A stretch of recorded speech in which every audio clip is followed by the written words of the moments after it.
नमस्ते जी, मी BT गोरे आणि BT गोरे YouTube चॅनलमध्ये आपलं हार्दिक स्वागत आहे। माझ्या आल्याच्या पिकामध्ये मी उभा आहे। 4 जूनची लागवड आहे आणि आज 27 सप्टेंबर आहे आणि 27 सप्टेंबरला पाऊस उघडलेला आहे। आता कदाचित आला तर एखाद दिवस पाऊस येईल, अदरवाइज पाऊस येणार नाहीये।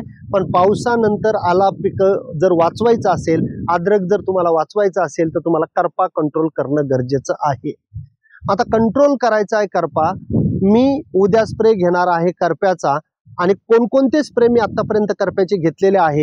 हे जे लश ग्रीन कलरचं अद्रक तुम्हाला दिसतंय, बिना करप्याचं दिसतंय, कुठेही त्याला पिवळं पान नाहीये, कुठेही त्याला बिलकुल पिवळा स्पॉट नाहीये, त्याला बॅक्टेरियल करपा ब्लाइट आपण म्हणतो तो पण नाहीये, बुरशीजन्य पण नाहीये। कारण माझे बुरशीनाशक खूप चांगल्या पद्धतीने केला आणि मी फक्त केमिकल वरती डिपेंड राहिलेलो नाहीये। मी ऑर्गॅनिकचा पण वापर केला, मी बायोलॉजिकलचा पण वापर केला आणि मी केमिकलचा पण वापर केलेला आहे। मग आता सगळ्यात पहिले मी तुम्हाला सांगणार आहे मी बायोलॉजिकल कोणते प्रोडक्ट वापरलेले आहेत। माझ्या 2 फवारण्या झालेल्या आहेत। पहिली फवारणी माझी झालेली आहे लान्स प्रो स्प्रेची। याच्यामध्ये सगळे बायोपेस्टिसाइड्स आहेत। 1.25 ग्रॅम प्रति लिटर पाणी या पद्धतीने मी फवारणी केली होती पहिली। दुसरी जी माझी फवारणी झालेली आहे ती आहे सापची, ज्याच्यामध्ये कार्बनडिझम अधिक मॅन्कोजेब आहे। 2 ग्रॅम प्रति लिटर पाणी ते मी घेतलेलं आहे। तिसरी जी माझी फवारणी झालेली आहे ती आहे डिकोरची। डिकोर अल्ट्रा नावाचं जे प्रोडक्ट आहे त्याची फवारणी झालेली आहे। बाजारामध्ये डिकोर अल्ट्रा नावाने बुरशीजन्य आणि जीवाणूजन्य करपा कंट्रोल करणारं हे एक प्रोडक्ट डिलाइट ॲग्रोचं आहे। 2 ग्रॅम प्रति लिटर पाणी त्याची पण फवारणी मी तिथे घेतलेली आहे। त्याच्यानंतर मी पुन्हा घेतलेली आहे बायोलॉजिकलची आणि त्या बायोलॉजिकल मध्ये मी घेतलेलं आहे सेक्युअर पी, जे आम्ही डाळिंबामध्ये तेलकट डागाला किंवा बुरशीजन्य रोगांना वापरतो त्याची फवारणी मी घेतलेली आहे। त्याच्यामध्ये बायोपेस्टिसाइड्स आहेत जे करप्यावरती काम करतात। तर ही एक फवारणी मी घेतलेली आहे 2.5 ग्रॅम प्रति लिटर पाण्याला।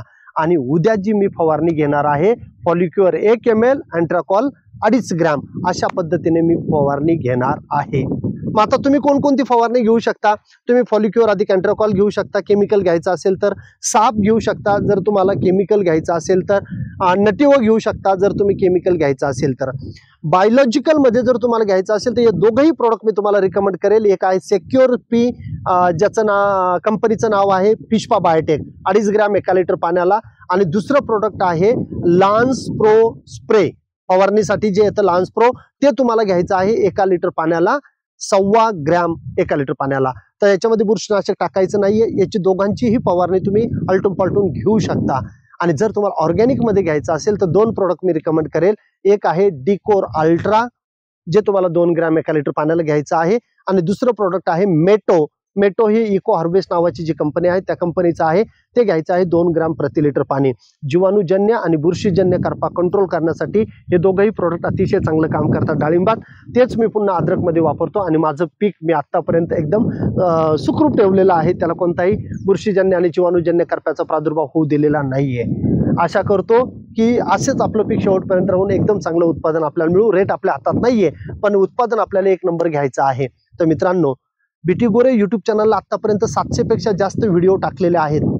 चॅनल अजून सबस्क्राईब केलेला नसेल तर ह्या कंटेंट पासून तुम्ही बाजूला राहताय, त्याच्यामध्ये या प्रॅक्टिकल अप्रोच ठेवून स्वतः पीक करतो, तिथं प्रोडक्ट वापरतो, जे चांगले येतात ते तुम्हाला सांगतो। 16 प्रकारच्या ट्रायल्स सी ट्रीटमेंटच्या घेतलेल्या आहेत। अद्रक त्या कांदा मी 28 टन घेतला आहे, सोयाबीन मी 25 क्विंटल घेतली, डाळिंबातला मर रोग तेलकट डाग कंट्रोल होतोय। हे सगळे प्रॅक्टिकल अप्रोचने तुम्हाला सगळे व्हिडिओ मी बनवून पाठवतोय। तर फक्त प्रोडक्ट नका ऐकू, तर बाकीच्या पण गोष्टी ज्या आहेत, अद्रकीचे किती व्हिडिओ मी टाकले, लागवडीपासून सीड ट्रीटमेंट पासून बेण्याच्या निवडीपासून सगळेच टाकलेले। मर रोगाचा व्हिडिओ किती लोकांनी बघितला अद्रकीमधला, तर हे सगळे व्हिडिओ तुम्हाला पाहण्यासाठी चॅनलला सबस्क्राईब करा। डेली तुम्हाला व्हिडिओ पाठवतोय मी, तुमच्यासाठी पाठवतोय, तर चॅनलला सबस्क्राईब करा मित्रांनो। आणि मी तुम्हाला सांगतो हे ज्ञान तुम्हाला 100% फायदेशीर ठरेल। आजचा व्हिडिओ जर तुम्हाला आवडला असेल तर लाईक करा, शेअर करा आणि कमेंट मध्ये लिहा की व्हिडिओ तुम्हाला कसा वाटलेला आहे। आणि अद्रक हे फक्त महाराष्ट्रातल्या शेतकऱ्यांना, कारण इथली जमिनीतलं मला माहिती आहे म्हणून हिंदीत मी व्हिडिओ देत नाहीये, तेव्हा हिंदीवाल्यांनी माझ्यावरती नाराज व्हायचं नाहीये। मी इथं महाराष्ट्रात करतोय शेती, इथली व्हरायटी, इथलं वातावरण, इथली जमीन, त्यानुसार मी सगळं रिकमेंडेशन देतो। मला माहिती नाही कर्नाटकात कसं अद्रक होतं, त्याच्यामुळे मी त्याच्यावरती बोलणार नाहीये। थँक्यू सो मच शेवटपर्यंत व्हिडिओ बघितल्याबद्दल।